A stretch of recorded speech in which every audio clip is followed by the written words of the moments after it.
Hey, you're listening to Bring Me the Axe. I'm Brian White, and I'm joined as always by my co-host and brother, Dave White. How you doing, Dave? Oh, pretty Okay. good. Pretty good.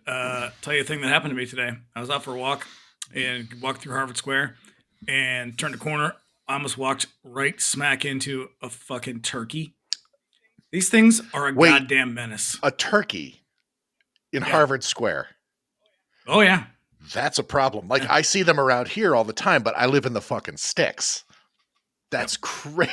I do not, and they are a menace. They're terrifying. They're terrible. Scared the shit out of me. When I used to go running, I used to see them, like, they'd be, like, on the side of the road, and, like, they're terrifying. They're scary-looking birds. I'd go on the other side of the road, and they would sit there, and they would do this fucking thing where they drag their fucking talons across the cement. Yeah, they're threatening God damn, fuck those things. They're challenging you to a duel. I don't care for it. I read a thing once that was like, you got to put them in the place. You turn at them. Like, you got, like, because they'll get in the middle of the road, and they'll just, like, fucking stand there and be a jerk. And the thing was, like, sometimes you got to just bump them with your car. They will move eventually. They don't want to die. And I'm like, you know what? I'm all for it. I don't have a car, but if I did, I would hit all of them. That's fucking crazy. Because I hate them. Yeah, that's the thing that happened. It's like the movie Wolfen, but with turkeys. Yep. Turducken. Turkin 2, Electric Boogaloo. So it's been a pretty crazy year for us. We experienced some pretty crazy growth. We had a bunch of great guests. I found an audience of listeners that I truly treasure. You guys who I interact with over on Instagram, I love you. Keep listening. I appreciate you. We also found our niche in a very noisy space. We never really set out to be an 80s horror movie podcast, but it just sort of happened naturally. Yeah, didn't we, though? I mean, come on. I guess. Let's be honest. I like to think that I stay contemporary. You know, like If this list that we're looking at has taught us anything, it's that this was inevitable. Yeah. But yeah, I do eventually color outside the lines. This sort of happened that way. It's weird. But yeah, we do watch modern horror movies, and we thought it might be prudent to present a roundup of 2023's winners and losers as far as we're concerned. So just shit that I watched. Things that I watched in 2023. Some I liked. Things I remember. Pepperidge Farms remembers. Just before we get into it, here's a little housekeeping. You want to keep up with us between episodes, you can find us on Instagram at Bring Me the Axe Pod, and you can find Dave at That Queer Wolf.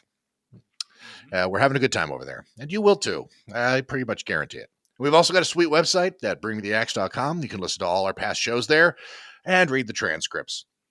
And you can also contact us directly at bringmetheaxepod@gmail.com with any questions, comments, or suggestions. Do let us know if there's a movie that you love and like to hear us give it the business. Lastly, if you like what you hear, you can subscribe to us wherever you get your podcasts. And you'd be doing us a favor by leaving us a 5-star review on Apple Podcasts and Spotify. We're also over on YouTube now if you prefer to consume your podcasts. Heard of it. If you want to do podcasts that way, we would love it if you subscribed over there as well. Just tell your friends. Tell your friends. Tell your fucking friends. Tell your mom. Tell your English teacher in high school. Tell the babysitter, your first girlfriend, your doctor, your first boyfriend. I'm going to tell my first girlfriend for sure. Yeah, I'll just call him up. Just be like, "Hey, remember me?" No, that's too bad. Well, anyways, I got this podcast. Oh, I bet she remembers me. Oh boy. So yeah, 2023 in review. I saw way more movies this year than I was expecting to. I did too, oddly enough. I was like, well, I bet I've seen 5 of these, and I saw a lot more than 5. Yeah, I pulled it up. Like and just because it's kind of a characteristic of my personality, like I obsessively catalog like everything.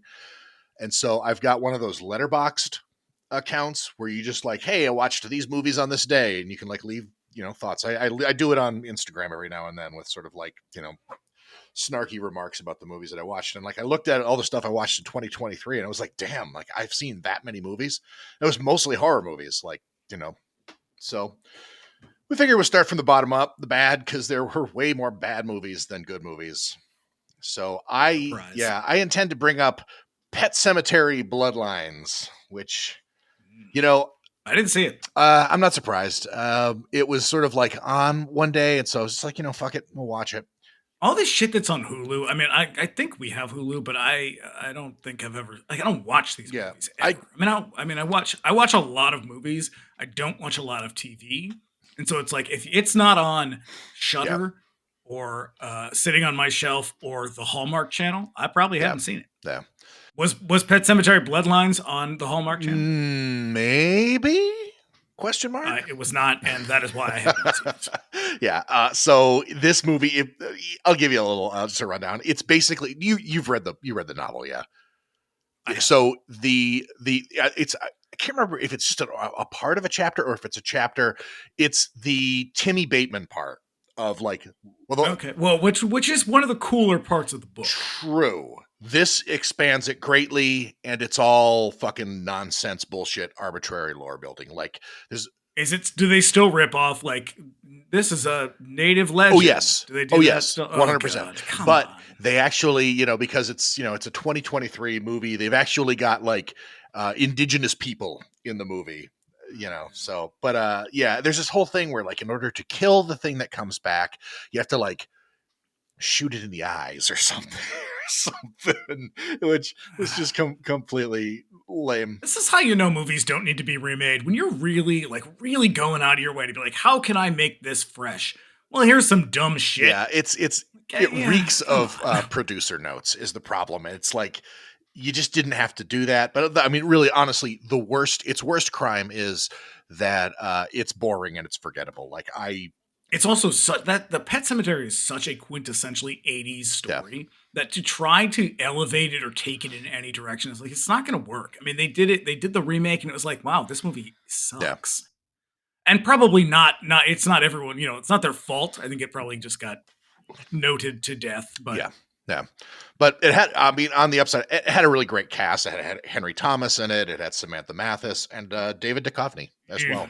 Yeah. So. Oh, Mulder, right? So, it has that going for it, which is nice. Following that up was The Boogeyman, which was also a Stephen King story? Stephen King. It's in Night Shift. And it's a fairly straightforward story that's like, if you were to be like, hey, which Stephen King short story do you think is going to make a great feature-length movie? I would not choose it's like Trucks. It's like 20 pages long, and there's not a lot of like... It's the sort of thing that like in order to turn it into like a feature film, you have to extrapolate greatly and sort of like add a lot to it. See above. It's like Bloodlines. It was boring. There was so much fucking hype about it too. When it came out, like Stephen King wouldn't shut up about how great it was. But like, as we've kind of come to find out, like you write him a check, he'll say whatever you want him to.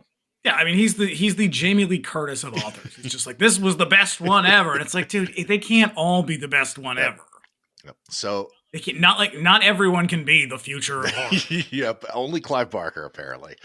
So following that up, No One Will Save You, which... I know nothing about this movie. I've heard the name a bunch of times, and it was like, this looks like an alien story. It is. Okay, so it's about a woman whose town... and specifically her home comes under attack by like aliens in a UFO. But the gimmick, and it's really, really in love with this gimmick, is that nobody says a word in it. Ugh. Yeah. So like that's been done before. And like, I always think of the Buffy the Vampire Slayer episode with the Which gentleman. Is an okay episode. I think it's a great episode. Very cool. It's the one that drew me in. Like I ignored that show for a really long time, and then I saw that one with Bridget one night, and I was like, "Holy shit! Like that's what Buffy the Vampire Slayer is." She's like, "Yeah, it's stupid that you haven't watched it." Yeah, well, you add Doug Jones to anything, and it is going to be really fucking cool because that guy's awesome. But like everything. I'll tell you what though, you want to see that shit work out really well. There's an episode of BoJack Horseman, that is completely dialogueless. Maybe with the exception of like some shit at the beginning and end. That is an example of how to do it really well. Yeah. Because I think that show did everything really well. Huh. You know what? I've never seen a single episode of it. It is the most heartbreaking thing I've ever seen ever anywhere. It is absolutely brilliant. It is one of the best shows I think that has ever been on television. And it will break you apart 9 times out of 10. Jesus Christ. Because it is, despite being a bunch of anthropomorphized animated animals, it's the most human show ever created. Huh. For better or worse. Was that on Adult Swim? Netflix. Okay. But yeah, this was a huge hype project. I am like one of like 5 people who did not like this movie. Apparently, I strongly rejected it. I hated it. I thought it was Aliens aren't my bag, and neither are gimmicks. I really hate gimmicky shit. 'Cause it's like, if this is the best you've got, then fuck off. The gimmick was really fucking boring. The aliens were super crappy. It was all CGI aliens, and they look like CGI aliens. It just nothing really worked. And there's this whole trauma subtext to it that just feels Dear God. feels tacked on, because every modern horror movie has to have some kind of trauma subtext Look, to it. if you have to beat us over the head with this shit, then you're not as good at this as you think you are. Yeah. Yep. No, thank you. No one will save you. Bringing up after that, there was Onyx the Fortuitous and the Talisman of Souls. This got real limited release though. Wicked, and then it went to streaming. So, are you familiar with the character? Only in like weird clips you have sent me. Okay. That's about it. So he's like a goofy, like a kind of chubby nerd who carries a lunchbox. Yeah, and he seems like a very like Adult Swim, circa 2004. Yeah, like this has a real kind of like Too Many Cooks vibe to it. He had yeah. It's actually no. That stuff's a little twisted and weird. This is he's just an awkward nerd. It's like a less funny Zach Galifianakis. Maybe, but the thing is okay. So here's the thing. It's a guy named Andrew Bowser. I think that's his name. And when he does the joke, it's like in 5-minute segments. And when he does it like that, it's fucking hilarious. When it's short, it's super funny. Like he really he'd been doing it a little bit before this, but he came onto everybody's radar when he did a segment when the Satanic Temple revealed that statue. And so he shot this short that made it look like he was standing in line to see the statue. And that one is the one that got around and kind of exposed him to everybody. It is objectively very funny. But when you stretch it out to like feature length movie, it gets old after about 5 minutes. I'm just like, oh God, I was exactly what I was afraid of would happen. Yeah, because awkward is funny for a minute. Awkward becomes exhausting after about 15 minutes. Yeah. I was looking forward to this one too, because like, again, I think the character is really funny, but my worst fear was like realized almost immediately. But it seems like the movie itself seems like there's a story, and like Barbara Crampton's in it for like a few minutes, and I think she's contractually obligated to be in everything. She's kind of like that these days. But yeah, like it's got a decent cast, but it seems like a bunch of vignettes that were all put together in a writer's room by like different writers and then slammed together into a single movie. And just in the end, why that doesn't sound jarring at all. It doesn't. And there's like a really long song and dance scene where they recreate the Meatloaf video for "I Would Do Anything for Love." Yeah. So. You know what's really interesting? That people still do this shit. Like, that was a funny gimmick in Blazing Saddles, because that was 1970, what, 3, 4? Yeah. It doesn't work anymore because we've seen it in so many goddamn things. Stop putting jokey songs in your horror movies or whatever. Like, just stop doing it. Yeah, but I mean, it's stated that it's a horror comedy. It's a horror comedy that stops being funny after like a couple of minutes. So I got a few more on here. What do you got that I don't think is on my list? It's not on your list, or just in general. So what I got that you didn't see, Hell House LLC Origins. Do you know anything about this franchise? I've watched the very first one and I thought it was okay. That was sort of where I was at. I was like, well, this all feels very familiar, but as far as a found footage horror movie goes, sure, why not? I think I've seen it a couple times at this point. And then I watched the second one, and then the third one, and then this one, and it's like, you keep so you've seen them all. I've seen them all. Like, you keep making the same movie, and there's not much variation between it. And I know a lot of people really liked this movie. Yeah. And my question is, why, you're a director, and you succeed pretty handily with your first movie. Why is your decision to keep making that? Because is it always by the? Is it all the same guy, same crew the whole time? It's like, presumably you have probably gotten offers to do other shit by this point. Oh I mean, yeah, you have a deal with Shudder, so why do you keep making the same story? Like, and I think when that is the question, the answer is probably almost always that this is all you've got. Like yeah, you're kind of a one trick pony.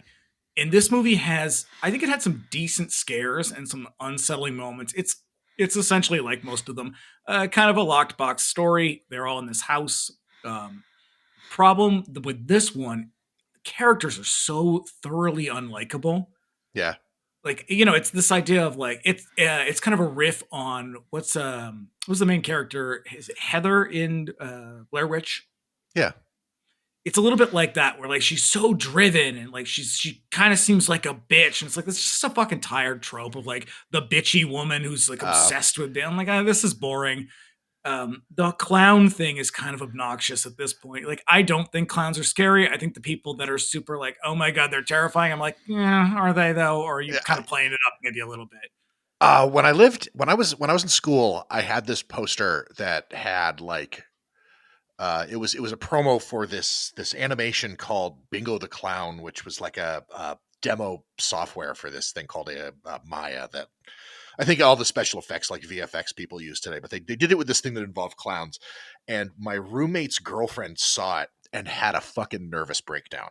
So people are apparently very afraid I of mean, I don't clowns. know. Maybe I think that shit's a little bit played out and pretty boring. I don't get the clown thing. Not scary. And when you have to go out of your way to make them scary, like Yeah, like when they've got blood on their mouths and shit. And like there's like a weird 80s kidnappy subplot to this that doesn't make a lot of sense. Like a 60s, I don't know.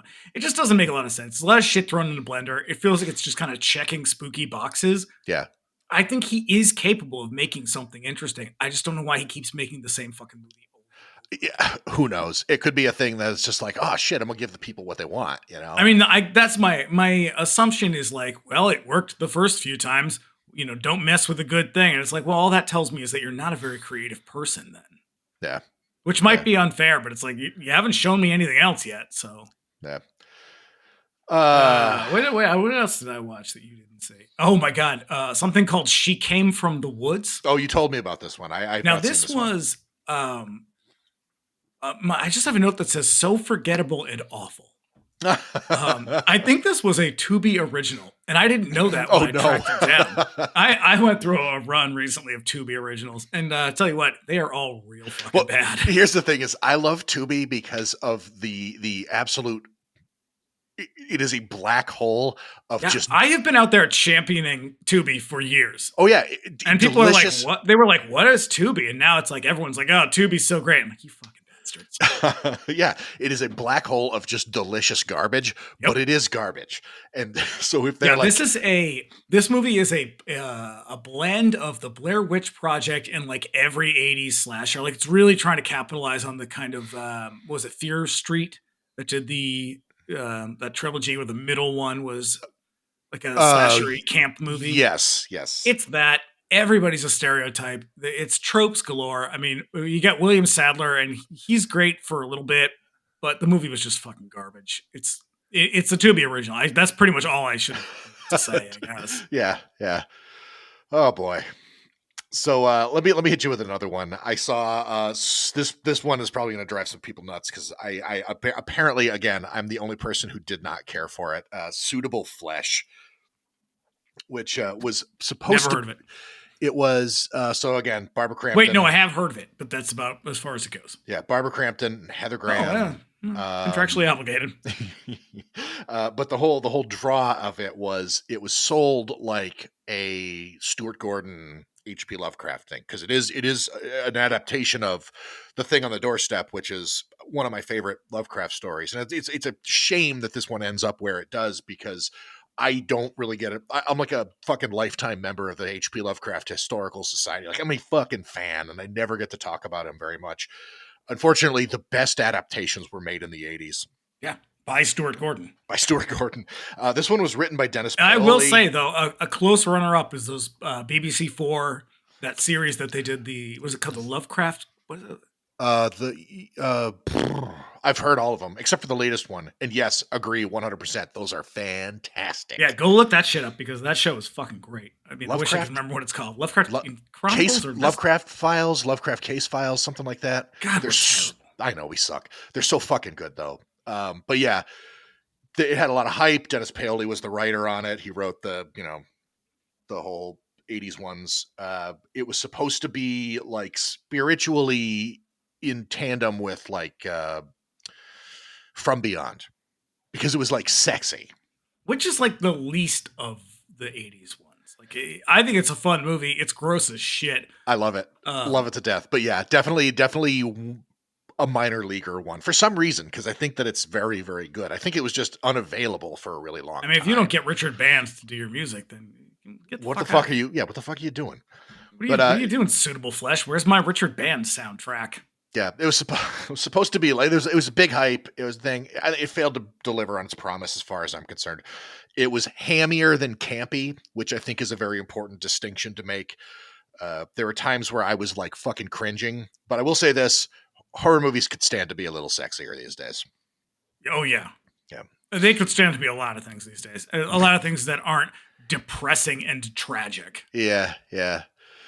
This one definitely tried to go in the sort of opposite direction. It was, supposed to be kind of fun and campy and silly. It's, there's some decent gore, but the acting is so over the top. I think the problem is, because I think about this a lot, as we previously stated, that we are a bit stuck in the past when it comes to the shit we really enjoy. Yeah. And I think a lot of it is like, when people made this stuff in the 70s and 80s, and even into the 90s a little bit, it was done with genuine enthusiasm, but it wasn't done with like, isn't this going to be funny, wink, wink kind of thing. And it's like, look, you can't, camp, I don't give a fuck what anybody says. Camp is unintentional. Yeah. There's a reason why people are drawn to it. And by people, I mean gay men. There's a reason why this shit happens. It's not a thing you can set out to do. So when you're like, we're gonna make this really hilarious throwback thing, I'm like, fuck you, get out. Oh yeah. It's like when have you seen the movie Birdemic?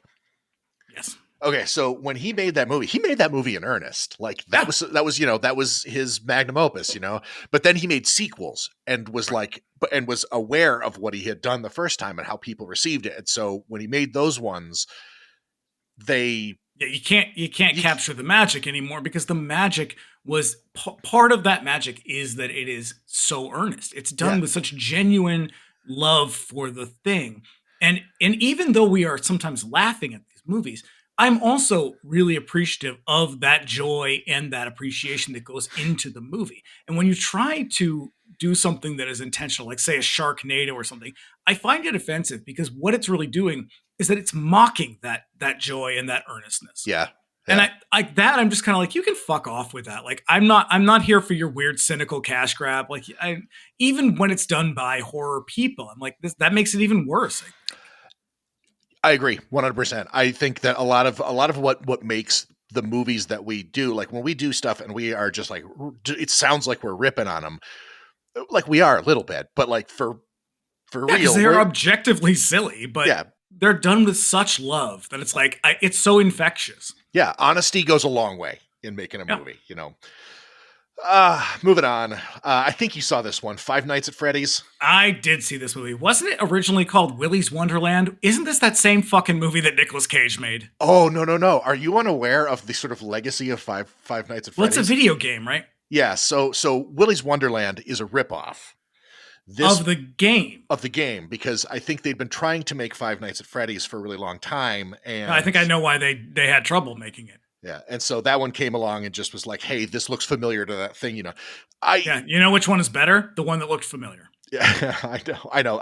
The thing is I don't think I'm the right audience for this movie. No, I am definitely not either. And I think I said that to you when I watched it. I was like, I don't know who this movie is for, but I'm pretty sure I'm not it. It's for 15-year-olds, basically. Yeah. That's because I don't understand. Like it was all over the place. Like, again, we're back with that. Like, dolls are scary. Clowns are scary. I'm like, no, they're not scary. You see statues every day. They're not terrifying, are they? No, but we watched it with Ash, who was it was just like in rapture from this movie, because it was every single thing because he knows all about it, all the fucking lore, all the detail, and there is deep lore. There's actually a character in the movie who's played. It's a cameo by a guy who runs a very high profile YouTube channel who basically his whole thing was he did all these fan theories about it because the game was released sort of episodically. And so they started to kind of like game out like what's happening over here and what's the story with this detail and all this. And personally, I have a detail. I have my own theory that this guy's name's Matt Pat.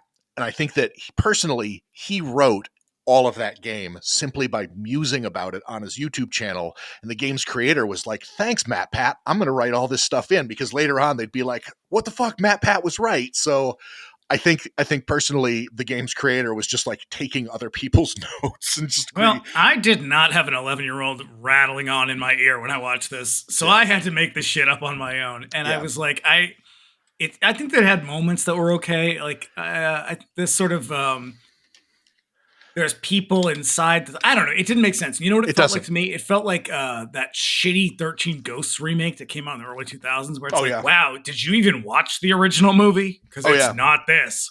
Yeah. But I think the whole Five Nights at Freddy's thing is fucking stupid. It was made popular because like high profile YouTubers like fucking PewDiePie and shit built a fucking empire on pretend. You can't trust these guys. They always turn out to be creeps. Yeah. And these guys, what they did was they built an entire empire on pretending to be afraid of the game. So that's kind of again, I think this is the thing this is what I was saying about clowns again. We come back to this like, it's supposed to be scary. Ooh, isn't it scary? And the answer is no, it's not. Yeah. It's an animatronic thing. Like, I get it, the Chuck E. Cheese thing, and then that other fucking one that everybody loves. Yeah, I get like it's just cashing in on sort of dumb cultural things and nostalgia. And I'm too old for it, I guess, is where we're landing on this. Yeah. Which is where I can see why it appeals to people. The thing that's really interesting about that to me, though, is that a lot of the fans of that IP are like an entire generation removed from ever having the Chuck E. Cheese experience. Right. So it's this whole hauntology thing. Right. So to them, it's I still love the term hauntology. Yeah, it's great. But it's to twist an academic thing, horror people. You did something right for once. But yeah, it's that, this kind of gave rise to the whole analog horror thing, which we're going to fucking I'm going to spike as hard as I possibly can with my fucking worst movie of the year. But before we get there, what you got? Anything else? I do. I'm going to hit you. I got two more that you did not see. The first one is a movie called Sick that came out the very beginning of the year. I'm familiar with it, but I did not see it now. So this was supposed to be, I believe this was supposed to be a big deal because this was a movie that is produced and written by Kevin Williamson of Scream. All right. I Know What You Did Last Summer, etc., etc. And it should have been a big thing, and it wasn't. And I think I know why. Because this was, I'm gonna step back. Like, I think it is fair to say that there is not a person alive whose life was not dramatically affected and or kind of changed by the pandemic, for better or worse. Sure. And we have not yet even begun to reckon with any of that. And so along comes this movie that is, it has a very strong political agenda. It really traffics in the more polarizing, divisive political arguments about the pandemic. And I think if we hold it up against something like that movie Host, did you see that? I've not seen Host either. So Host was a movie that came out, I think, pretty early on. It was either 2020 or early 2021.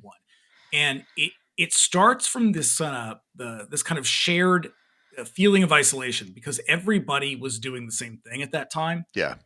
And so it's, we can all recognize this and it resonates. And then it moves on into more of like a fairly standard kind of like haunting paranormal story. And, it goes there and there. And I think it resonated with people because we were all stuck inside at the time.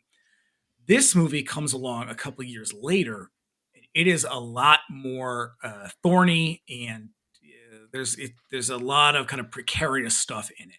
And I think that goes a long way to explaining why it doesn't really work because it's so kind of firmly anchored to this moral plot device about, the consequences of being reckless with public health.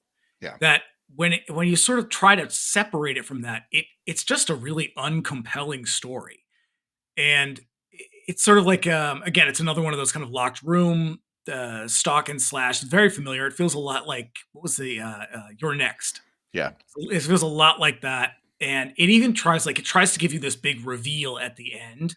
But it feeds you so many breadcrumbs along the way. Like by the time you get there, it's much less of a gasp than it is kind of like a shrug.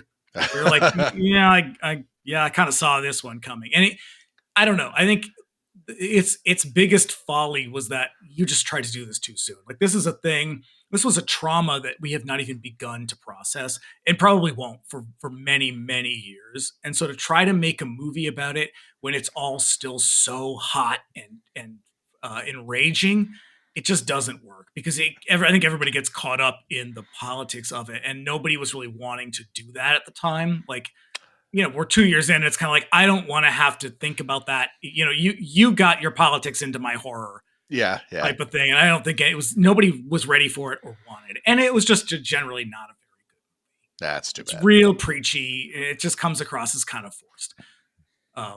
Well made. Acting's fine, but it's like just not a great story. And it's just too soon. Conceptually, it just doesn't land, right? Yeah.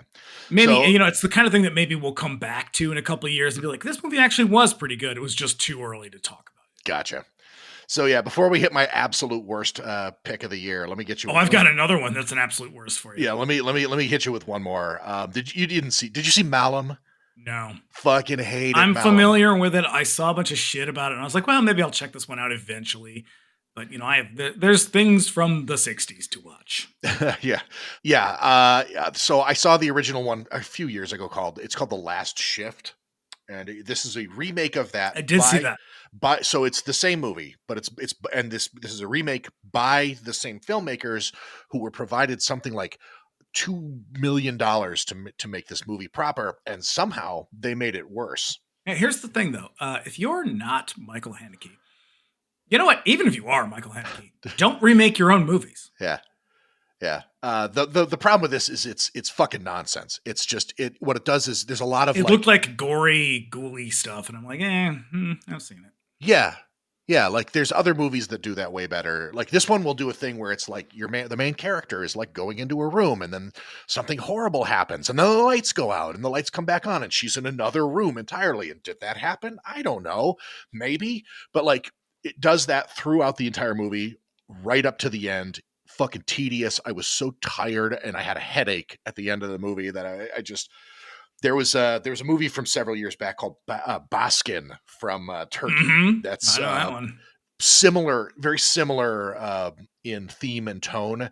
Way better, much better use of your time. Yeah, I feel like the foreign markets are doing shit a lot better. Yeah. Than Americans are.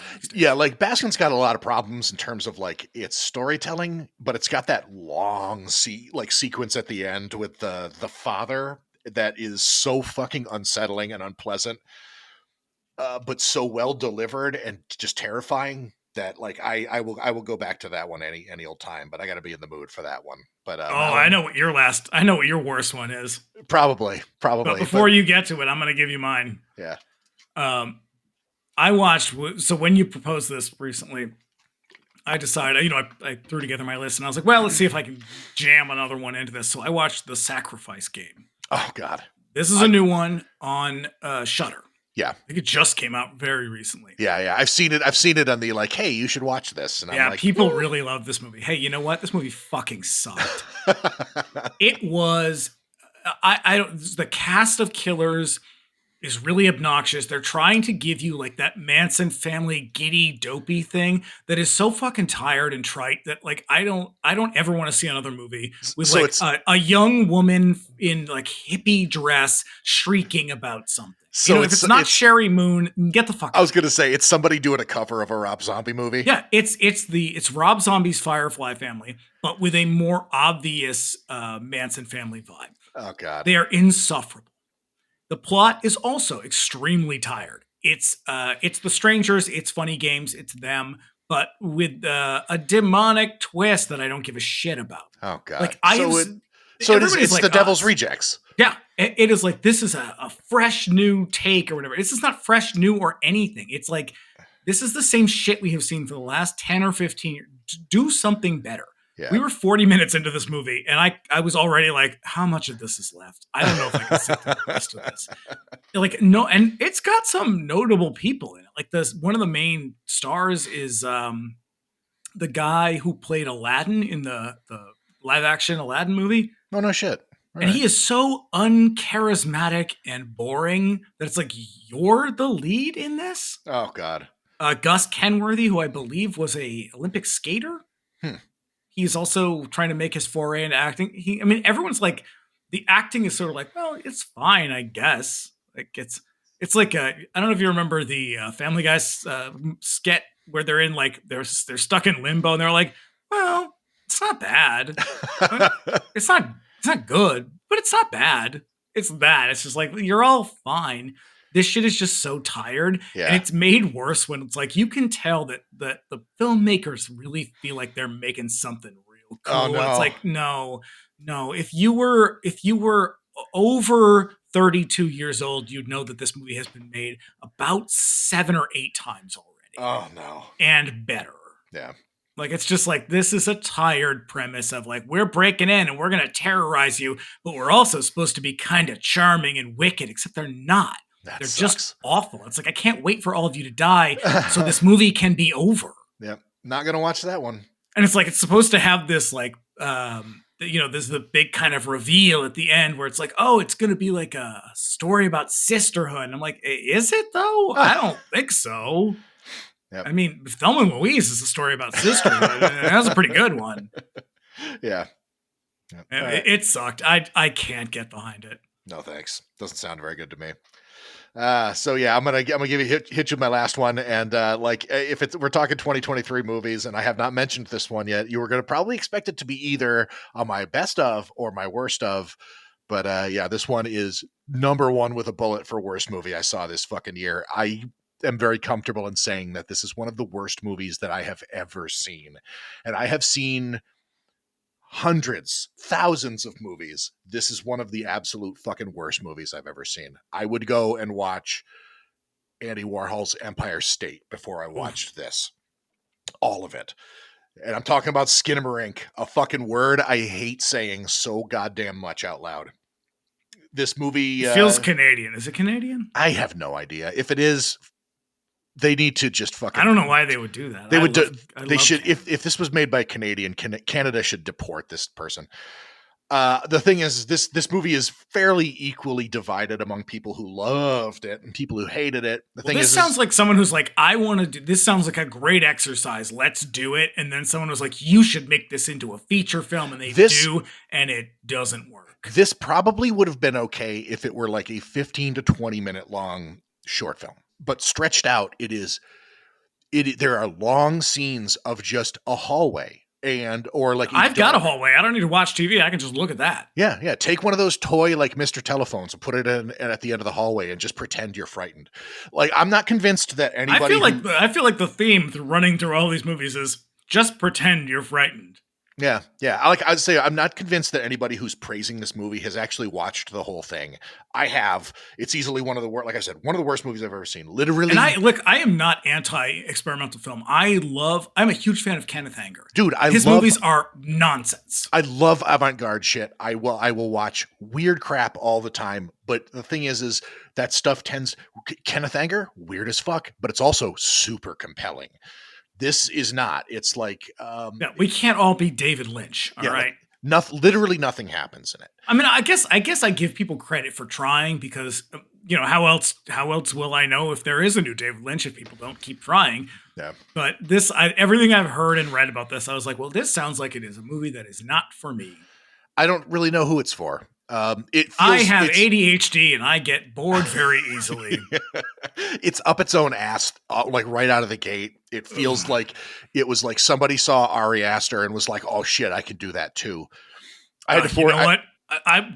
Someone needs to sick a turkey on Ari Aster. Yeah, I'm telling you. I had to force myself to finish this movie several times. There were times when I'm watching it and I was like, I could be doing literally anything else right now. Like, what am I doing right here? And I forced myself to finish it because I wanted to write about it. And then I fucking savaged it. Just like I'm doing now. Well, I'm gonna tell you what. I'm gonna hit you with one last one, and it's totally unfair, completely uncalled for, and wildly inappropriate for me to do this because I only watched about 20 minutes of this movie. I know what you're gonna say. Go. It's a Wonderful Knife. Holy shit. Mm-hmm. I cannot do the let's go back in time, let's do parallel time. Let's find something new. Let's find a new trope, kids, because Okay. this one is done. So yeah, we'll talk a little bit about that when we get to the next section of the list, because one of those sort of like new school horror comedies is on my next part, and I know why they do it, and I don't like it. Like, it just sets up that, like, isn't it funny the way people used to talk? And it's like, well, actually, no, it's not funny that we used to use words like that. But okay, make a joke about it if you want to. yeah. So this next section, these are movies that I considered okay. And I'm going to start this list out with VHS 85. I'm going to tell you right now, my first note says boo. I saw the first two of these. I've seen all of them. And these movies, these are always, I love an anthology. I hate an anthology, so that's probably where I go wrong here. Okay, yeah. See, I do have good things to say about this movie. Yeah, I love an anthology. But the thing is the VHSs are, I don't know, most anthology movies that are, like a collaboration of filmmakers are always a mixed bag. The wraparound story in this feels a little bit clumsy and sort of stumbly. I liked the God of Death story a lot. That one was pretty interesting. That's the Gigi Saul Guerrero one. And I liked that they included not just women directors. I liked that they included Mexican woman. I like that the story feels very Mexican. Mm-hmm. There's other ones, though, that I was like, that weird tech god one. I was like, what the fuck is this? And how did this sneak in here? This is awful. Absolutely fucking terrible. I liked the wraparound one up until the very end, because it felt like they got to it falls apart. It doesn't make much sense. It feels like they were like 80s and great up until that, and then you're like, oh, what? It was like they wrote it to a point where they didn't really know what to do with it, and then we're like, okay, so tentacles, I guess. Yep.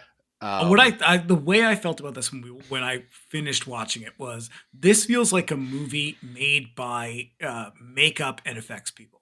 Yeah, where they were like, we want to do really cool looking shit. It doesn't matter what the stories are, because that's exactly what happens. The gore effects in this are spectacular. Oh yeah. It is bloody and gory and messy as fuck, and it was great because it was all done with such glee that I really appreciated that. But like narratively, I'm just like, none of this shit goes together. It's pretty boring. Like, if you just want to, like, I don't know, watch people get chopped up in hilarious ways, okay, fine. Yeah. The thing with the whole VHS thing is, it's supposed to feel like these are a collection of videotapes of things that really happened. And a couple of them really kind of get... that's a thing that I think resonates with a certain age group. I don't know how it resonates with younger audiences, though. Like, if you didn't grow up with, like, trading tapes and seeking out faces of death, then this shit might feel a little bit boring. I think that it... And I did grow up with those, and I still think it's boring. No, I think that this goes back to a lot of, like, the hotness on YouTube, like the back rooms, and a lot of that...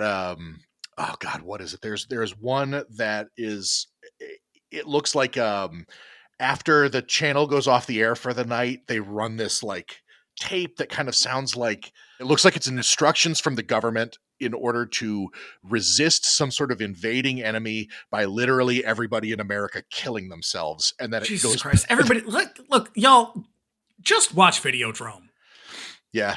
David Cronenberg is better than all of us, and he always will be. So just do that and skip this movie. Yeah, I mean, that's the thing. I think, like, from as far as I'm concerned, this analog thing can kind of chill out, but also I might be too old for it. The kids love it. I think we're slowly approaching the realization that these movies just aren't for us. Oh, sure. There's a bunch of titles on this list that I think just don't resonate with me because I'm just too old for it. Yeah. So my next one, actually, let me throw it over to you. What do you got? Let's see. I don't know if I got anything on this section that you didn't see. Well, I will. I'm going to hit you. I'm going to take on a real thorny one that might get me some bad reactions. Scream 6. Okay. Let's talk about a movie that is completely unnecessary. Because here's my question. Here's my question to you. Name one other franchise where people get to the 6th installment and they just can't fucking wait. I know. Because you know what? The first Scream movie is phenomenal. It was a revelation when it came out. objectively fucking great. I think Bridget and I saw it 3 or 4 times in a row in the theater when it came out. I probably And it went was a with- great movie. The second one, the second one's pretty good. It's pretty good. It's saved mostly by what is her name? Aunt Jackie. Oh yeah, yeah. I can't remember. I feel bad that I can't remember her name right now. Yeah. But she's phenomenal in that. She really, really carries that movie. Yep. But it's not. And then it just sort of declines. It comes apart slowly pretty from quickly there. after that. Now, yeah. this is one. So I had not been to the movies, like to a theater, in more than a decade. And I got talked by some friends into going to this. Well, they rented the whole theater. So yeah, you went with the Morbid crew. I did, and it was fine. Like, it was fine. I feel like this one and the one before it are incredibly violent in a way that I found unsettling. And that feels like a weird thing to say about horror, but it's so brutal in a realistic way that it's like there's no humor to this. This is all just extreme realistic violence that I don't like. I don't like watching someone get brutally stabbed that way. Yeah. It feels cruel, but not in a way that's like, there's a lot of things I've watched that I feel are really violent. And it's like, I contextually, I understand why this was not justified. It felt really mean. And it just lacked one of the defining characteristics of the whole franchise is this kind of self-awareness. This movie has no self-awareness while still trying to uphold this kind of meta horror identity. It's like, there's the disconnect right there. I had 2 major problems with it. And one of them was that where at this point in its existence, it's trying to be meta about being meta. Yeah. And that's just a bridge too fucking far. The other thing, through Looking Glass here, and it's not working. Yeah. The other thing that I don't care about is how fucking prevalent guns are in these slasher movies. Well, I'll tell you what, we got to the end of this movie, when the big reveal happens at the end, I said out loud, without realizing that I was speaking out loud, I said, Jesus Christ. Because the reveal at the end of this is so fucking stupid and contrived and like unrealistic in a way that feels offensive to me. I know. Where I'm just like, okay, this is too much. You gotta fucking call it. The problem for me is that for the first couple of them, when I was really sort of, personally invested in them, the twist legitimately caught me off guard, in spite of the fact that the first one is so fucking obvious. Yep. But well, that's the brilliance of it, because you're like, oh, I know who this is, and then they make you second guess it, where you're like, wait, do I though? Like, it is an effective use of a red herring. Yeah, I'm so invested that I am willing to go along with them and just play stupid. By this point, when this one hit the end, I was like, oh shit, I was right the whole time. Like, it was such a bummer for me. Well, because you reach a point where you're like, oh, you're adding new stars to this. Well, that's the killer right there. Yeah. Yeah. And, it's a competently made film. I think moving it to New York was a good choice. Oh, yeah. But they didn't bother to use, like, New York is an iconic landscape. You didn't really use much of it at all. Oh, no, I'm sure it was mostly Toronto. Yeah. And so it's like, so that doesn't really do much for you. I think the only real saving grace of this is Jenna Ortega, because I think Jenna Ortega is probably one of the best and most exciting actors I have seen in a very long time. Oh yeah. And she really carries this because she is really, really good. And so is I don't know the other young woman's name. Is it Melissa Barrera? Yes. She's pretty good too. Not quite at the same level, but I think, it feels a little fresh. The problem is when you build a franchise around your protagonist rather than around your antagonist, you're kind of painting yourself into a corner because people are going to age. Mm-hmm. And, I think there's something like, again, this Scream is it's a big right now because like, it's the way that like Friday the 13th or Nightmare on Elm Street was for us. This is sort of like for millennials and younger, this is sort of like those for them. Yeah.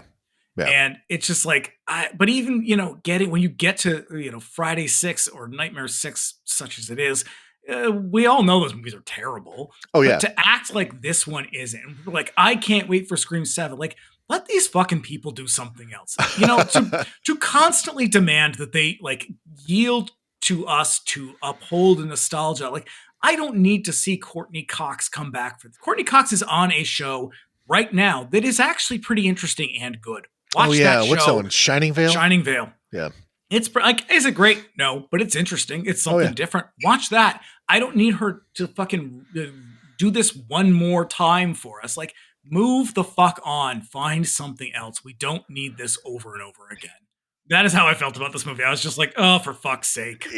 This sounds like it would have gone on the worst list for you. I think it's just fine. It's okay. It's just deeply flawed. Yeah, I just don't like all of this. Like, well, you know, and Nev didn't come back for this. Nev Campbell is fucking 50 years old. God help her if she doesn't want to like play the same character she did 25 years ago. That's the thing. And man, making a movie is not a quick affair. She'd be like, and it's like we come up with like this, and I don't want to get political, but like the recent thing with the Melissa Barrera and like the thing about the Israel Palestine thing, and people are just like, well, they didn't support her and blah blah blah, and I'm just like, you know what? Shut the fuck up. Like, it's a goddamn movie. You know, like it's not the end of the world. Like, I don't know. I thought it was fine. It just feels so unnecessary. Like I said, I think if anything good comes out of it, it's just more Jenna Ortega. I think I love watching her be in shit because she's just so good. Yeah. Yep. Which is why, again, watch Shining Vale, watch Wednesday, skip these fucking movies. Yeah. But people won't. They're probably like skipping this section. Are they done talking about Scream 6 yet? Sorry, I know I just committed some weird gay cardinal sin. Like, sorry. The first two are great, and then they just get shittier from there. Yeah. Bringing up the next one. Not exactly a horror movie, but it's there in spirit. The Haunted Mansion. I'll tell you, Disney's in a wicked rut. Has been for, I don't know, a while. Who's in this one though? What's her face? So that is Rosario Dawson is in it. I like her. Yep, she's pretty great. Right. Danny DeVito's in it, and you can't go wrong with Danny DeVito. That's the thing is he's in a part of his career where he's just going to play Frank Reynolds in everything he does, that's and fine. I'm totally cool with that. I mean, he spent the first half, if not more, of his career doing Louis De Palma. So yeah, the thing is like I am a Haunted Mansion obsessive. That whole like silly Vincent Price. Yeah, I'm gonna dump your ashes in there. Happens all the time, apparently. You motherfuckers better. But yeah, I love it, and it really does. It's all of the shit that I want. Like I want out of that. Who's the comedian that's in this though? The woman. She's on. God, yes, her name is Tiffany Haddish. Tiffany Haddish. God, cut all that shit out. I think Tiffany Haddish. I don't know. In comedic roles, like I really like her as an actor. Mm-hmm. Like I like seeing her in shit. I think she plays a certain character very, very well. And I love seeing her in everything. I have not seen this movie, but I think she's great. I welcome anything with her in it. I think this seems pretty tired. Like, didn't we just do this a couple of years ago? I know. That was my first thought. It just feels like a weird opportunity to crank out more merch. That is really it. It's just the Bob Iger Disney trying to figure something out. The weirdest thing about the movie to me is that Daniel Levy is in it. He gets a screen credit up top. He is in the movie for literally seconds. He has one line and then he vanishes. He's great. Movie. He's great. I wish Schitt's Creek. When I saw his name in the credits, I was like, "Fucking hey, I love that guy." And then he disappears, and I'm like, "What? Why the fuck was his name in the credits?" So yeah, that. Moving on. This sounds like it's a great cast in search of a movie. Basically, Jamie Lee Curtis is in it too. She's Madame Leota. It's fun. It's stupid. You can bring your kids to it. Bringing it up. Saw 10. I do not care for these movies. I know you don't give a shit about Saw. I do sort of. I've seen them all. I've ranked them on my letterbox. They're a mixed bag. I think it was an interesting attempt to try to revive something gory from the past, and it worked a little bit. But I think I feel like when it comes to this franchise, people remember them in a lot different ways than they actually were. It's kind of like how everybody's going through like a new metal nostalgia. Like people who are now like 30 years old or like 35 are now like really nostalgic for when they were like 13 years old and like Limp Bizkit was like all the hotness.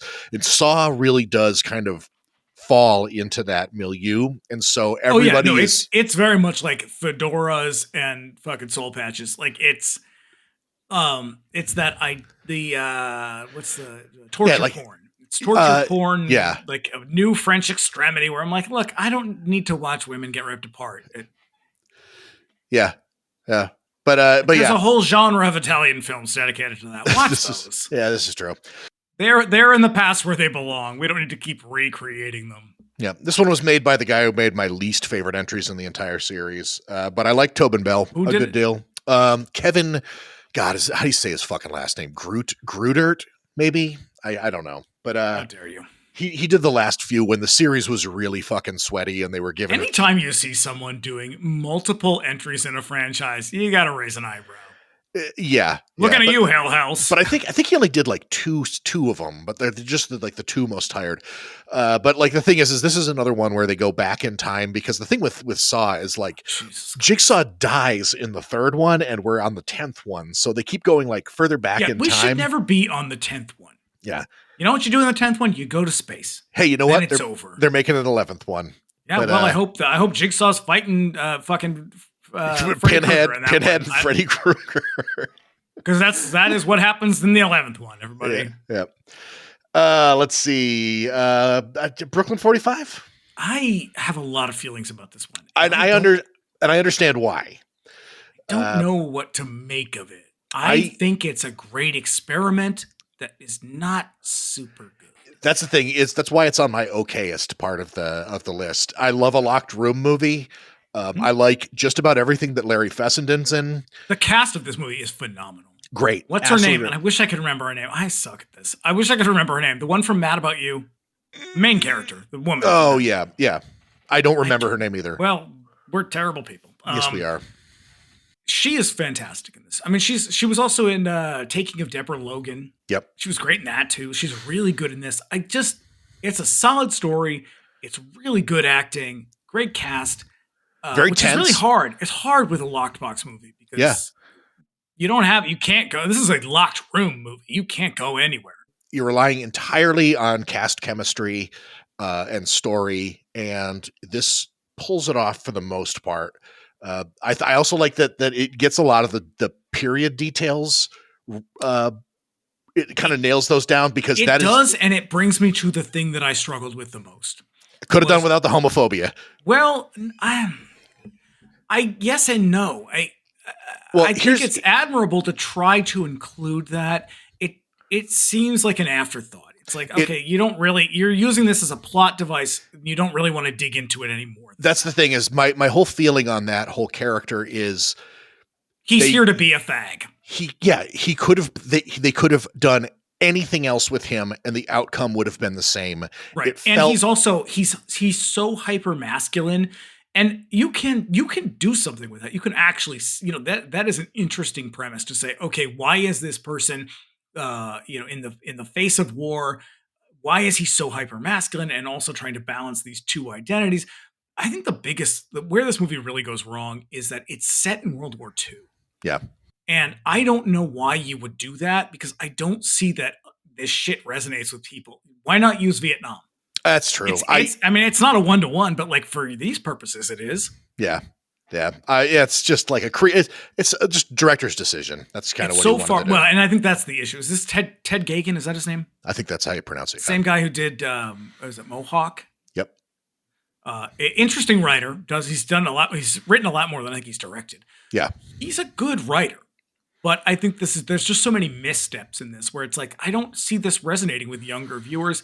I mean, it doesn't resonate with me and I'm not younger. And yeah, you know what? It definitely feels like a movie that fits in with the whole Glass Eye Picks thing, which is definitely not a younger fan. No, because Larry Fessenden's been at this since the early 90s. Yeah. If not late 80s. Yeah. But, it also feels a lot like it has a kind of like Ghost Story, that Peter Straub for sure. When the movie was in the 80s. Feels a little bit like that. Like it's such phenomenal acting. It can't really seem to get itself together. That's my thing. It doesn't quite gel. I wanted to love this, and I didn't. But it left me thinking, and I think that is a sign of something. Like if I walk away from most of this shit, and I'm just like, that's a terrible movie. I will never watch again. Brooklyn 45 is a movie I will think about a lot because I think that there was something there that really could have been executed, and it just wasn't. Yeah. Before we hit my last one, I mean, speaking of movies that we can't really remember much about or that leave you kind of, what, do you got anything else? Not from this section. Okay. So, yeah, I'm going to close this out with, Evil Dead Rise. I remember almost nothing about that. I have very little recollection of this movie. Now, I will say in my defense, I had probably taken an edible before watching it. Probably, I mean, definitely. Yeah. That's one of the worst things a movie can do is leave me with nothing. Well, and I should also say up front, I'm not a big fan of the Evil Dead franchise. I mean, I like them. They're fine. They're interesting. I recognize their significance. Yeah. Well, the thing is, I put a very clear line of distinction between Evil Dead and Evil Dead 2 because even though they are the same, Evil Dead 2 is really what kicks off the franchise. Right. They're fundamentally the same exact movie, but the Bruce Campbell funny man clown shit is really the one that I fell in love with first. And I still love, and I always felt like there was something wasted in the way that the original like nasty horror movie that they made in the early 80s was kind of forgotten about. The first one's fucking mean. It is, and it's gross and mean. And so even though I don't feel particularly strongly about either of these new ones, I didn't see the remake. It surprised the shit out of me. I was expecting to hate it, and I came away liking it. But again, my understanding of the remake, the only thing I really know about it is that even after so many times when Sam Raimi has said, "I really wish I hadn't done that tree rape scene," they still do it. It is so unnecessary and gross. Yeah, but yeah, the thing about it is, I do appreciate that there's somebody out there who's taking that iteration of the movie and trying to do something about it. I guess the parts about Evil Dead Rise that I do remember is the sort of really, really very nasty rubber appliance gore that they did. As fuck. I love it. I couldn't see anything. It was so dark. It's so dark. And my understanding about this is that if you saw it in the theater, it was a very different experience, which that is a problem right there. Yeah. You cannot replicate this. Especially now, if you can't replicate this, then vastly more people are going to see this at home than in the movie theater. You know, I mean, maybe that didn't used to be true, and maybe it won't be true in the future, but it was definitely true when it came out. I thought so. This is a continuation, right? It's not like a reboot. Correct. So, like but it doesn't add much to the story. I think that's a big problem for it with me. Is they didn't expand on it. It operates in an environment where it really could have, because it's doing this thing with like impoverished places. And they do it. They did it with it's again, we're talking about Scream 6 again, where they took it to the city. Like, this is a movie that is firmly planted in the forest, and this one takes it to a city and sticks it into a kind of tenement building. Which, like, you could do cool shit with that. There's a lot of problems there that you can work with. Mm-hmm. And they kind of try to, but in a way that feels kind of goofy and sort of shoehorned in. Yeah. But I will say I will give them bonus points for casting a trans actor and not making a trans identity a plot point. Yeah. Like, I thought and the acting in general I thought was good. It was fine. It's just, it didn't leave me with much more than just like, it was okay. I guess. What they're doing is they're recreating all the like creepy eyes through the trapdoor scenes. Yeah. And that's about where it all stops. Yeah. Yep. So let's move on to stuff that we actually did like. Oh, and there were some of those. Mm-hmm. Oh, yes. Numerous ones. So I'm going to start it out with Renfield. Loved it. I loved it. Loved it to death. Delivered on. Now, this is not ingenious. It is not original really at all, but it is super fun. It's actually running on the same sort of silly, ultra gory Evil Dead 2 kind of line. And it is probably the most violent movie I have seen in years.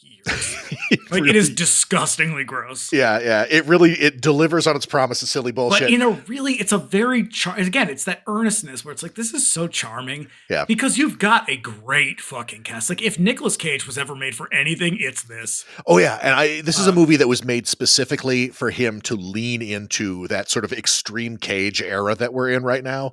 And like, he may as well be doing kung fu moves. Like, I thought Nicholas Hoult was great. Mm-hmm. I even thought Awkwafina was good, and I don't like her as a. I don't get her appeal at all. But I thought she was pretty good. Was it Ben Schwartz? Is he the? Yep. Yep, He's he was the bad guy. fantastic in this as well. And he is Jean I was, Ralphio. yep, I was surprised. I would do the whole singing thing, but I can't do it. But yeah, I was not expecting him to be the bad guy, and he's fucking hilarious. No, I think everybody was really great. It was so well cast. It was so well made. It's a really good example of how to take an old story and make it feel fresh, which is like for better or worse, we're never going to stop doing that. Mm-hmm. And like, I think if you're going to do it, look at this as a model because it's fun. It takes a story that is very serious and makes it feel fresh and engaging and kind of like fun to watch. Yep. And I'll tell you what I really, really loved about it most was the Dracula remake scenes where they cast their cast in the original scenes. Fucking delightful. Yeah. Yep. So yeah, after that, Totally Killer. This is one that could have gone way the other direction. And it is the cast alone that keeps it from doing it. So this is the thing, is what you'd mentioned earlier. I have not seen Happy Death Day. I have not seen It's a Wonderful Life. I think that if I'd seen either Happy of Death those, Day is a good movie. I think that if I'd seen either of those before this one, I might have been a little bit more cynical because as I'm finding this whole like teens go back in time, teens go to another dimension, teens, but it's also a slasher movie. Like this is Back to the Future. It's a Wonderful Knife is obviously It's a Wonderful Life. Happy Death Day is Groundhog Day. Like they're all kind of doing these tropes. And I think that if I had gotten Which if you've never seen them before, probably feels fun. But yeah, if you have seen them before over and over again, it's like, oh, this again. Yeah, but okay. But I thought this one was fun as hell. I think it's the cast. I think it is 100% the cast that 100%. Really elevates this because Kiernan Shipka is awesome. She is phenomenal in this. Yeah. Like she's good in most things that I've seen her in, but she is really because she is so charming. She's so cute and like you kind of love her in everything. I'll tell you what I loved. I love Sabrina. And I'll tell you, she was one of the most fascinating characters in Mad Men because she was fucking Don Draper's like 1 weak spot. And so she was like a very like interesting characteristic of that whole thing. And she's just like, whatever she does, I'm going to fucking watch. And this could have gone the other direction so easily because it could have been very dismissive in that way of like, oh, you used to be this way. And it's like, oh yeah. Yeah. Because like, the thing is she does it in a way that's very much like, okay, I don't have time for that. You're walking a tightrope when you make a movie about modern teenagers reacting to the way people used to be. Right. But it I don't know, it works here. And it was also like the way they used to be not that long ago. And I think her friend, I can't remember the girl's name, the character in the present day who kind of like helps her. Yeah. She's fantastic as well, and their chemistry is so good. Uh-huh. Like everybody it all works together. Even the fact that she's just like, oh yeah, by the way, my science project is a time machine, whatever. Yep. Like it's real, like it has that sort of like don't ask too many questions, just fucking go with it. Yeah. And you're gonna have a good time. And it really does. Like it's kind of a predictable story. By the time you get to the end, you're like, oh well, I didn't quite see this coming, but it feels very now of the moment. Like without this cast, this would have been really bad. Yeah, but because of who's in it, I mean everybody like Julie Bowen's fantastic. Like, everybody's so fucking good. But there's so many threads where it's like, do not pull on these. The whole movie comes apart. Yeah. So let's see. The next one, I don't know if you'd seen this. Did you ever get around to When Evil Lurks? No, my understanding is that it has a pretty awful dog death in it. Well, in the sense that the dog kills a child. I'm fine with that. Yeah. I have to check horror movies. I check them on Does the Dog Die? Because I can't do violent animal death or violent dog death. I won't do them, and so I haven't watched this one. This is Argentinian. Yeah. Yep. Again, it's another example of like foreign horrors doing it better. Yep. It's the thing that I fucking love about it more than anything else is it does a thing that I see so seldom, and it is the movie has a very specific, very particular internal mythology happening. It's taking place in a world where demonic possession is a real thing that happens to people.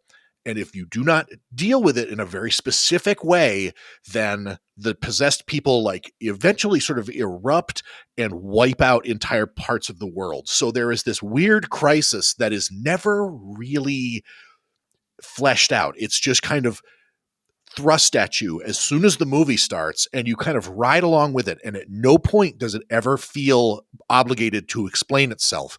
And so Is even it metaphorical? Like, is it this sort of idea of like there is a world full of evil, and if we don't do something about it, it will destroy us all? maybe, but like it does not ever hint at like a sort of larger point or anything like that. Okay. It's just a I horror like a movie. contained story. It's got a whole thing going on, and it's the sort of thing that was like, if they don't make a sequel, I'm gonna fucking write it myself, because like it is such a fascinating little world that this. I know it got a lot of praise, just sort of generally speaking. And again, I'm a big fan.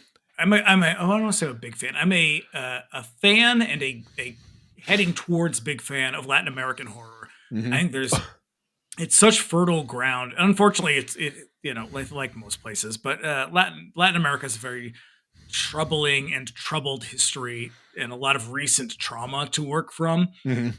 I think that's why we get a lot of this, and you get a lot of shit that's like stumbling around in the dark, a lot of really low budget stuff. But every now and then, these things come out, and it's like, wow. Like, did you see La Llorona? Not the shitty James Wan. No, James I've Wan not. first, but the other one. That is an incredible movie. It was so fucking good. And when I finished watching it, I was like, Jesus Christ, I feel terrible. It is the James Wan one that I kept confusing it with, so I deliberately have avoided anything with La Llorona. I know that it's a phenomenal movie. I know that Oike Horror have talked about those movies a little bit. Yeah, they do it on that. They do it on Oike Horror, and I think they did this one as well. Yeah, but they did this one just recently. This one was kind of. If y'all aren't listening to that show, you are missing out. It's the really fucking best. Yeah, but like this was a big hype one. It kind of like landed. I believe it's Sitges, or maybe it was Toronto, but it landed basically at one of the film festivals and was like a fucking fart in church. Like everybody was all just stopped what they were doing. Shit. I love when people are like, "Hey, here's a movie that is going to just fucking bowl you over in one way or another," because you're going to react to it. It is very, very nasty and very dark.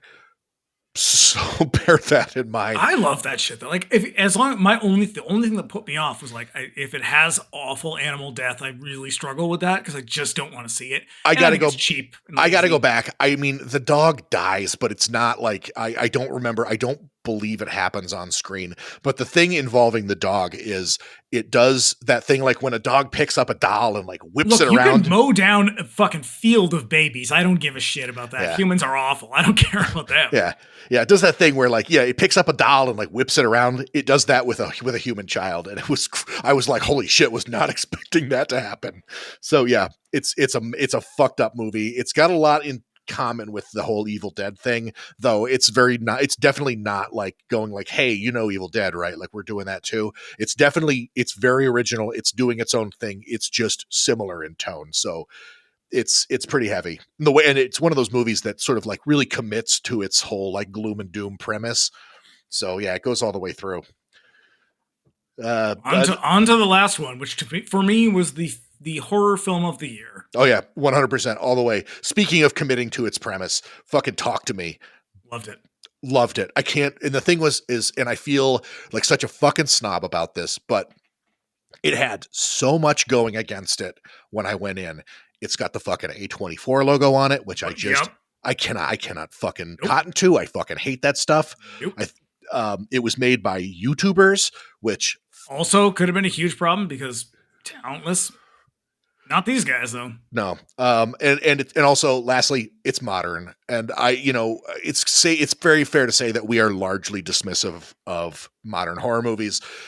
Not this one. And I will readily admit, most of that comes from like, we're just too old. Like this shit is not for me. I mean, and I watch a lot of stuff where I'm like, I don't get this.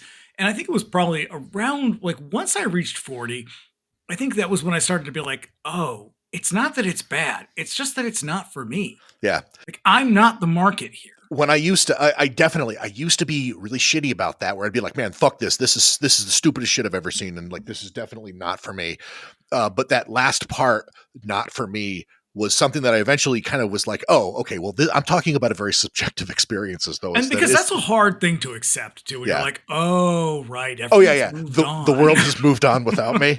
Yeah, definitely think. But this one had me right out of the This is another gate. one too that is, I think, really saved. Not even saved, because it's a good premise, but this is a movie that is propped up by really good acting from young people, which is rare. The thing that also is that I could tell was they had probably been working this script in drafts for years, because it is very tight, and it is it's extremely original. Like, I've never seen a movie that does this.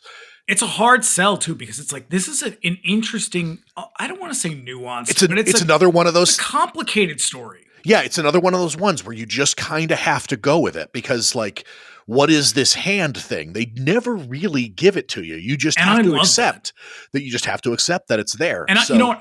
When I watched this, it made me think of something that when we did Watcher in the Woods, and we got to the end, and Terry said something to me that was like, I don't know, I'm going to paraphrase, but she was basically just like, oh, I don't, I didn't need the movie to kind of lay it all out for me. Mm-hmm. And I realized the difference between that and this is that they're not laying it out for you here. They're basically just like, I don't know, come up with whatever explanation you want. It doesn't really matter. Whereas in that movie, it's like, no, that's just bad writing. Watcher in the Woods is bad writing. Watcher in the Woods is good writing that lets your mind take over. Yeah, Watcher in the Woods is definitely very shoddy and slapdash. This one is written in such a way that no matter they never tell you what this hand is, but it doesn't matter. For whatever reason, I was just ready to accept that. I loved it. I love it doesn't matter. I think that is such a great, and when you can use that well, it's rare that people can really pull it off. But when they do, it's so fucking good, because this movie,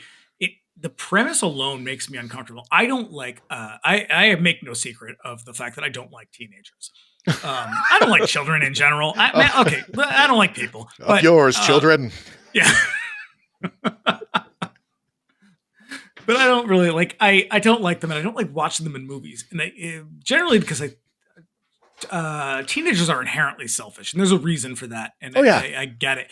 But you watch them make bad choices, and I hate watching them make bad choices. And this is a movie that really exploits that. Yeah. Because you are going to watch one particular teenager make incredibly selfish choices, one after another, and you're going to hate her the entire time. Mm-hmm. But they carry that thread from the very beginning to the very end, and they carry the metaphor from the very beginning to the very, because the moment when she stops, I'm trying not to spoil things, but the moment where she stops with the dying kangaroo in the road, and like the dying kangaroo becomes a metaphor that is carried through this entire movie to the very end. And you're like, oh, not only does this girl make shitty choices one after another because she's a selfish asshole, she also cannot do the right thing ever.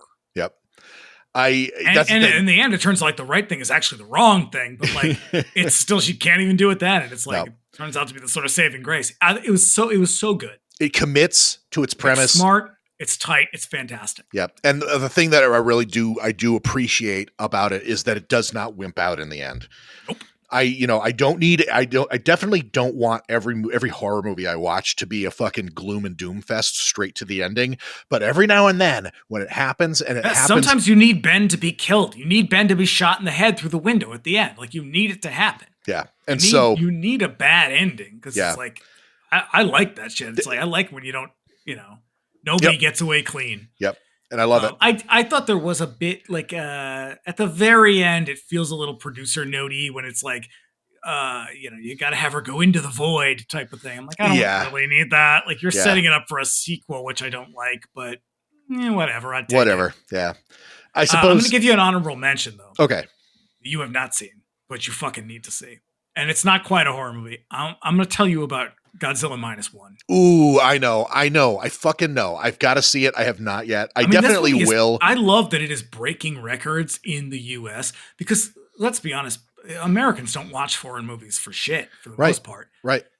And to be fair, the Toho lineage is a little silly, a little bit dopey. And then when they kind of rebooted the franchise, it's so culturally specific that if you don't have that whole kind of knowledge of the history of the franchise, shit like Shin Godzilla it just feels out of reach. It feels disconnected a little bit. And and I like Shin Godzilla. I love it. I think it's fantastic. I haven't seen like Shin Kamen Rider. I haven't seen Shin Ultraman is great. I would like to see them, and I will watch them when I have time. But I will watch anything Hideaki Anno makes. He has secured me as a lifelong fan with Neon Genesis Evangelion. So this movie though they're doing something so new and so different that I have not seen come from Japan. I don't think ever really, but like, and I see a lot of people being like, well, it's the greatest Godzilla movie ever, the greatest kaiju movie. I don't agree with that. I think Godzilla is the greatest Godzilla movie ever. For a lot of different reasons. I think this is not destroy all monsters. That is the Silent Night, Deadly Night 2 of kaiju movies. Will I watch it? Absolutely. Oh, do I God, love the yes. score? I sure do. Yep. I do not think this is the best. I think it is the second best. Yeah. Because this is essentially, again, this is sort of like, how do you reboot something? How do you remake something? This is how you do it. Because what Godzilla Minus One essentially is a remake of the original.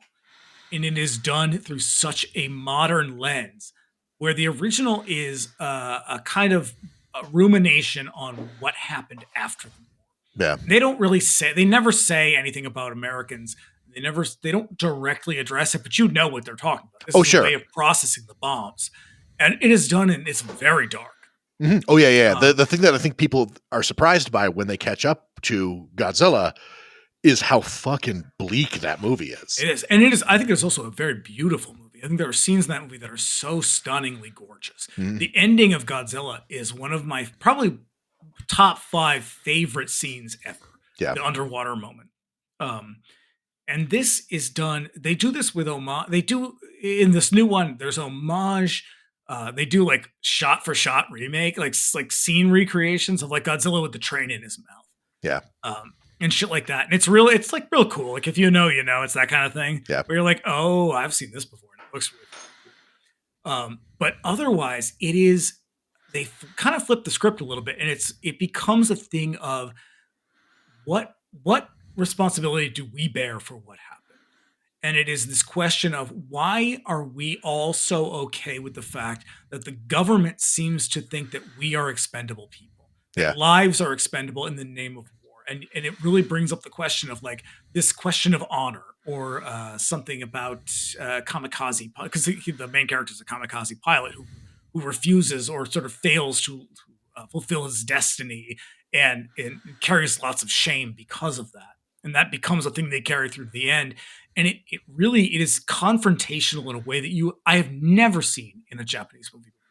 And I think it is really, really impressive because they really pull it off. Like it could go wrong at any minute because you're also balancing it with like, we also want to see a giant lizard come out of the water and eat a boat. Yeah. And you know what? You get that too.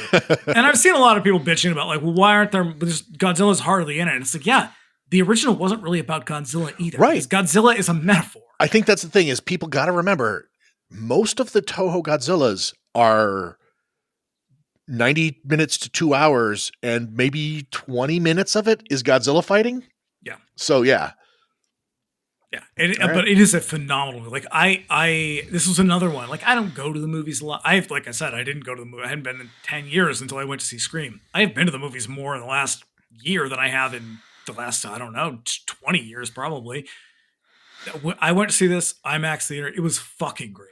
That's awesome. It was awesome. It's great. I think it's still playing up the street for me. It's just I have nobody to go to it with, so just go alone. It is an absorbing movie. It starts to drag a little bit here and there. There's things where it's like, yeah, you could have cut this out. You didn't need to, but if you wanted to for length, you could have. And it was such a phenomenal movie. I loved it. I think it's another one of those moments where it's like, if you want to reboot some shit, here's how you do it. Yeah, do this. Yeah.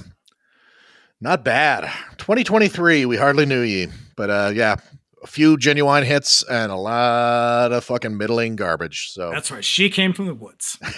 Thanks, Tubi. Sacrifice. You did it again, you old bastard. Fucking Skinamarink. Let us never speak of it again. Yep, Skinamarink, a Tubi original. Oh God. All right, people. Let us know. What movies did you all like seeing? Yeah, you know how to get in touch with us. Drop us a line on Instagram. I'll put a Q&A in this show. Do it. Send us an email. Send us a fucking YouTube comment. Whatever. We definitely love hearing from you guys. So, it's been an awesome year, and year 2 is going to be even better. So thanks for listening, and keep on listening. So Yeah. yeah, we'll be back in a week with Black Christmas.